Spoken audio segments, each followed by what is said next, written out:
दोस्तों नमस्कार। आप सभी स्टूडेंट्स का बहुत बहुत स्वागत है। कक्षा 10वीं वालों का जो कल पेपर है आप लोगों का अर्धवार्षिक पेपर संस्कृत विषय का, इसके लिए आपको मैं इस वीडियो में ऐसे प्रश्न बताऊंगा जो परीक्षा में आपको देखने को मिलेंगे। तो आइए हम बिना देर किए स्टार्ट करते हैं इस अति महत्वपूर्ण वीडियो को। पहला प्रश्न है, उचितम विकल्पम चित्वा लिखत रामस्य इत्यस्मिन् पदे का विभक्ति अस्ति। जो रामस्य शब्द दिया है इसमें आपको कौन सी विभक्ति बताना है? षष्ठी विभक्ति, षष्ठी ही। इसके बाद में अगला प्रश्न है, फलानी इत्यस्मिन् पदे वचनम अस्ति। इसमें आपको वचन बताना है इस फलानी शब्द में। तो फलानी इत्यस्मिन् पदे वचनम अस्ति, तो यहाँ पर आपका बहुवचन होगा, क्योंकि कैसे बनता है? फलम फले फलानी, फलम फले फलानी, तो बहुवचनम। राजानः इत्यस्य रूपस्य मूल शब्दम किम। जो राजान दिया है इसमें आपको मूल शब्द बताना है कि मूल शब्द क्या है। तो आपको मूल शब्द में राजन बताना है। राजन आपका करेक्ट उत्तर इसमें हो जाएगा। इसके बाद में देखिए, द्वितीय विभक्ते रूपम किम। द्वितीय विभक्ति का रूप बताना है आपको। 4 ऑप्शन दिए, लता, लतिया, लताम, लतायः। तो द्वितीय विभक्ति का जो रूप होगा वो आपका लताम हो जाएगा, लताम। इसके बाद में नेक्स्ट आपका क्वेश्चन है, विद्या माता इव रक्षति इत्यस्मिन् वाक्ये अव्यय पदम अस्ति। अब इसमें अव्यय पद बताना है कि कौन सा अव्यय शब्द है। तो यहाँ पर जो इव लिखा हुआ है ये अव्यय है, क्योंकि इसमें हम किसी प्रकार का परिवर्तन नहीं कर सकते हैं। तो आपका अव्यय शब्द होगा इव, ठीक है। इसके बाद में नेक्स्ट आपका देखो क्वेश्चन आ चुका है। इस क्वेश्चन में क्या लिखा है? अधोलिखितेषु अव्ययम ना अस्ति, मतलब इनमें से कौन सा अव्यय नहीं है। तो यहाँ ये पता जो लिखा है ये अव्यय नहीं है। यदा, कदा और तदा ये अव्यय शब्द है, ठीक है। इसके बाद में हम देखेंगे रिक्त स्थानों की पूर्ति कीजिए। देखिए आपका रिक्त स्थान, पठति इत्यस्मिन् पदे लकारः भवति, तो पठति में आपका लट लकार हो जाएगा, ठीक है।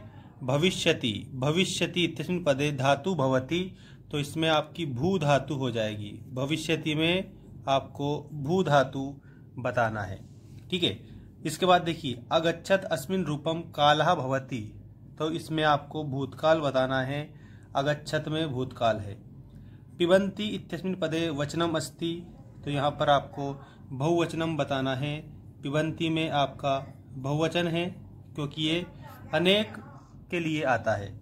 प्राचार्यः इत्यस्मिन् पदे उपसर्गः भवति, प्राचार्य में उपसर्ग बताना है। तो प्राचार्य शब्द में आपका प्रा उपसर्ग होगा, प्रा उपसर्ग। निर्धना इत्यस्मिन् पदे उपसर्ग भवति, निर्धन में आपको उपसर्ग बताना है, तो निर उपसर्ग है। निर्धन में आपका निर उपसर्ग हो जाएगा। अब यहाँ पर हम शुद्ध अशुद्ध वाक्य देखेंगे। शुद्ध वाक्यम समक्षम आम और अशुद्ध वाक्यम समक्षम ना इति लिखत। देखो, विद्या प्लस आलिया इत्यस्मिन् पदे दीर्घ संधि भविष्यति, तो यहाँ पर आपको आम लिखना है, इसमें दीर्घ संधि है, ठीक है। जगदीश इत्यस्मिन् पदे स्वर संधि अस्ति, तो आपको जगदीश में स्वर संधि नहीं है, क्योंकि जगत प्लस ईस बनता है जो कि व्यंजन संधि होती है, तो इसमें आपको ना लिखना है, ठीक है। इसके बाद देखिए, सज्जनः इत्यस्य संधि विच्छेदः सत प्लस जनः, सत प्लस जनः भवति, तो इसमें आपको लिखना है, इसमें आपको लिखना है आम, क्योंकि सज्जन जो होता है, सज्जन जो होता है इसमें कौन सी संधि होती है? व्यंजन संधि ही होती है। तो आपको इसमें आम लिखना है, ठीक है ना। आम आप इसमें लिख देंगे। पंचवटी पदे अव्ययी भाव समास अस्ति, पंचनाम वटनाम समाहार, तो इसमें आपको क्या बताना है? इसमें आपको ना बताना है, क्योंकि पंचवटी जो है द्विगु समास है। पीताम्बर, पीताम्बर इत्यस्मिन् पदे बहुव्रीहि समास अस्ति, ठीक है। तो इसमें आम बताएंगे, क्योंकि पीतम अंबरम यस्य सः अन्य पद प्रधान होता है, तो वहाँ पर आपका बहुव्रीहि समास होता है, ठीक है। द्वंद्व समासस्य उदाहरणम रामकृष्णौ इति अस्ति, तो यहाँ पर आपको बताना है आम, क्योंकि राम और कृष्ण दोनों प्रधान है, तो यहाँ पर आपका जो समास होगा वो द्वंद्व समास होगा। पुरुत, जोड़ी आपको इसमें बनानी है। आदाय, तो आदाय क्या है? तो आदाय जो है ल्यप प्रत्यय का उदाहरण है, तो आदाय के आगे ल्यप प्रत्यय बताएंगे। हसितुम, हसितुम जो आपको दिया है, हसितुम में आप लोगों को बताना है तुमुन प्रत्यय, तुमुन प्रत्यय। गतवान, जो गतवान शब्द आपको दिया है, इस गतवान शब्द में आपका कत्वतु प्रत्यय होगा, तवान तवती कत्वतु प्रत्यय, ठीक है। अत्र जीवितम जातम, तो यहाँ पर आपको दुर्वहम से मिलाना है इसे, दुर्वहम, ठीक है। मनुष्याणाम महान रिपु, तो इसको आलस्यम से मिलाना है, आलस्यम ही मनुष्याणाम शरीरस्थो महान रिपु। सरसा तीरे वसंती, तो बह बकस्त्रवहा, ठीक है, यहाँ पर आपको इससे मिला देना है, ठीक है। अब देखिए एक पदेन उत्तरम लिखत वाले इंपोर्टेंट क्वेश्चन। चतुर्काक इत्यनयो पदयो विशेषणम पदम अस्ति, तो यहाँ पर चतुर विशेषण हो जाएगा, ठीक है। मधुराणी गीतानी इत्यनयो पदयो विशेष पदम अस्ति, तो गीतानी जो है इसमें आपका हो जाएगा कंप्लीट। और वनम इति पदस्य पर्याय अस्ति, तो काननम, वनन का काननम हो जाएगा, ठीक है। पुत्रः इत्यस्य पदस्य पर्याय पदम अस्ति, तो सुतः मतलब बेटा। दूषितम इत्यस्य विलोम पदम, तो दूषितम का शुद्धम होगा, और सुलभ, सुलभ का होगा आपका विलोम दुर्लभ, ठीक है।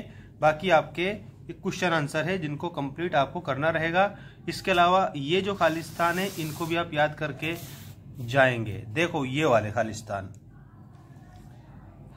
प्रदत्ते शब्दे रिक्त स्थानानि पूर्यत के अपि चत्वार कोई चार, पर्यावरणस्य संरक्षण प्रकृते आराधना, तो यहाँ पर एव आपको ये बताना है, एव।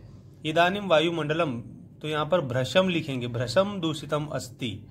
काकः भवति, तो मेध्या मेध्य भक्षक, मेध्या मेध्य भक्षक आप लिखेंगे इसमें। और तत्र राजसिंह नाम, तो राजपुत्र वसति स्म लिखेंगे, राजपुत्र, क्या लिखेंगे, राजपुत्र।